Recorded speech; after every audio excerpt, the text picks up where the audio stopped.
Menteri Keuangan Purbaya Yudi Sadewa menegaskan komitmen pemerintah untuk menyesuaikan regulasi di kawasan ekonomi khusus untuk memastikan terciptanya iklim persaingan yang adil bagi produsen peralatan listrik di dalam negeri.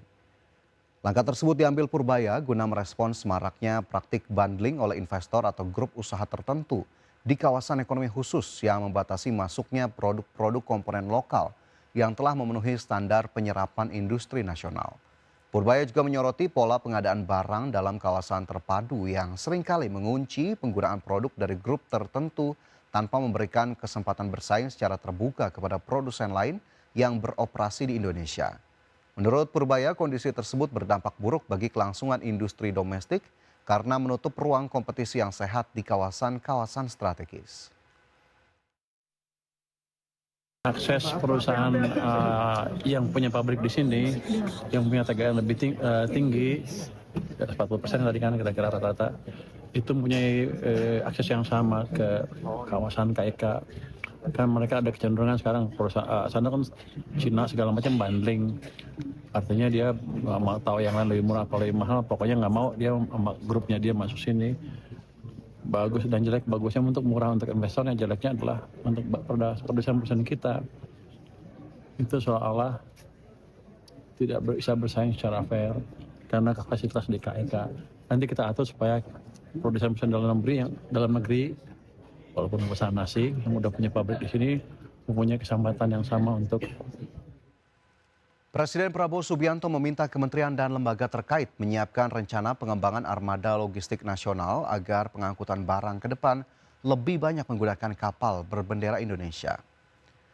CEO Danantara Rosan Roslani mengatakan arahan tersebut disampaikan Presiden setelah menyoroti dominasi kapal asing dalam aktivitas pengiriman barang di Indonesia.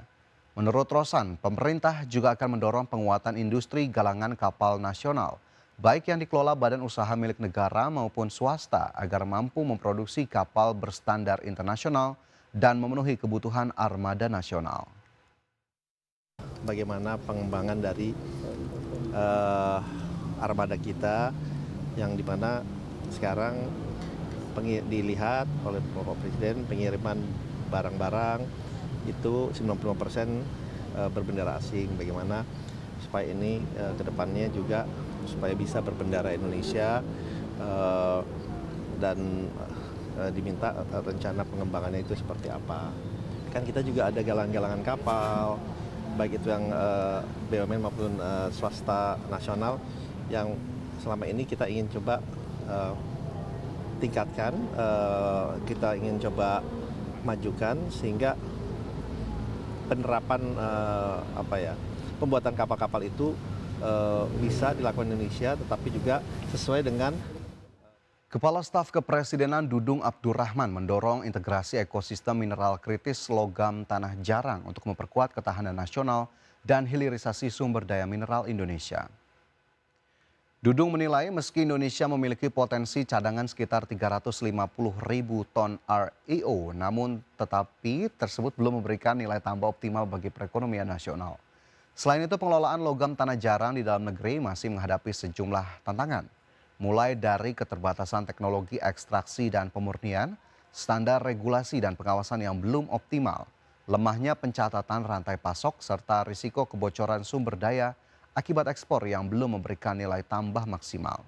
Logam tanah jarang merupakan bahan baku utama berbagai industri strategis masa depan termasuk semikonduktor, kendaraan listrik, baterai, energi terbarukan, hingga teknologi pertahanan canggih. Nilai tambah terbesar logam tanah jarang justru tercipta setelah proses pemisahan dan pemurnian hingga menjadi magnet permanen serta komponen industri berteknologi tinggi. Dari kegiatan yang kita lakukan, saya mengkoordinasikan rapat lintas kementerian dan lembaga ini untuk memperkuat tata kelola ekspor mineral kritis yang mengandung logam tanah jarang. Ekspor yang mengandung LTJ sebagai logam ikutan menjadi masalah seperti kasus di Pangkal Pinang. Ini karena ada kekosongan aturan tentang kandungan maksimal mineral ikutan LTJ yang diperbolehkan. Kalau LTJ belum diatur, APH tidak boleh mengada-ada. Dan jangan ada APH termasuk TNI yang menghambat ekspor kalau memang tidak ada aturan. Masih bersama kami di Prime Market Highlights, pemirsa. Menteri Koordinator Bidang Infrastruktur dan Pembangunan Kewilayahan Agus Harimurti Yudhoyono mendorong kawasan kunci bersama menjadi model pengembangan kawasan berbasis aglomerasi polisentris. Untuk mendukung integrasi kawasan tersebut, AHY menilai optimalisasi Pelabuhan Patimban sebagai gerbang logistik laut dan Bandara Kertajati sebagai gerbang logistik udara perlu dipercepat. Menteri Koordinator Bidang Infrastruktur dan Pembangunan Kewilayahan Agus Harimurti Yudhoyono mendorong kawasan kunci bersama yang berada di Jawa Barat hingga Jawa Tengah menjadi model pengembangan kawasan berbasis aglomerasi polisentris. Kawasan tersebut lahir dari aspirasi kepala daerah yang menghadapi keterbatasan fiskal, infrastruktur, dan konektivitas antar daerah. AHY menegaskan pengembangan kawasan tidak cukup hanya membangun proyek infrastruktur secara terpisah, melainkan harus dilakukan secara terintegrasi agar saling mendukung. Untuk mendukung integrasi kawasan tersebut, AHY menilai optimalisasi Pelabuhan Patimban sebagai gerbang logistik laut dan Bandara Kertajati sebagai gerbang logistik udara perlu dipercepat. Pertumbuhan ekonomi, kalau tadi kita petakan berdasarkan data BPS yang sudah bisa kita ikuti semua, dari 10 kabupaten kota itu ada yang pertumbuhan ekonominya masih di bawah 5%, ada yang sekitar 5%, dan ada yang sudah lebih dari 5%. Artinya ada yang sudah seimbang dengan rata pertumbuhan ekonomi nasional, ada juga yang masih di bawah. Nah, inilah yang perlu kita dorong. Kita sepakat bahwa salah satu aspek pendongkrak dari pertumbuhan ini adalah infrastruktur konektivitas. Pemerintah berharap setiap daerah yang masuk dalam kawasan kunci bersama berkembang sesuai potensi dan keunggulannya, sekaligus saling memperkuat pertumbuhan kawasan secara menyeluruh. Dari Jakarta, Tim Liputan IDX Channel. Menteri Koordinator Bidang Perekonomian Erlangga Hartarto menilai kondisi pasar secara umum masih relatif terjaga pasca keputusan mundurnya Peri Warjio dari posisi Gubernur Bank Indonesia. Terkait mundurnya Peri Warjio, Erlangga menyebut hal terpenting yang harus dilakukan adalah komitmen kelembagaan BI untuk terus menjalankan perannya dalam mengawasi stabilitas nilai tukar rupiah dan kebijakan moneter.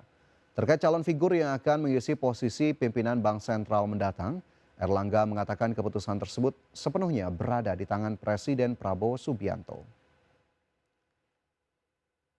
Ya, tentunya kan tadi sudah disampaikan oleh Ibu Destri. Ibu Destri bertindak sebagai pejabat Gubernur BI. Tapi dampaknya gimana nanti Pak ke investasi dan lain-lain? Ke market. Prediksinya gimana Pak? Ya, kan yang penting kan institusinya. Dan institusi BI kan tetap menjalankan fungsi untuk menjaga nilai tukar dan juga menjaga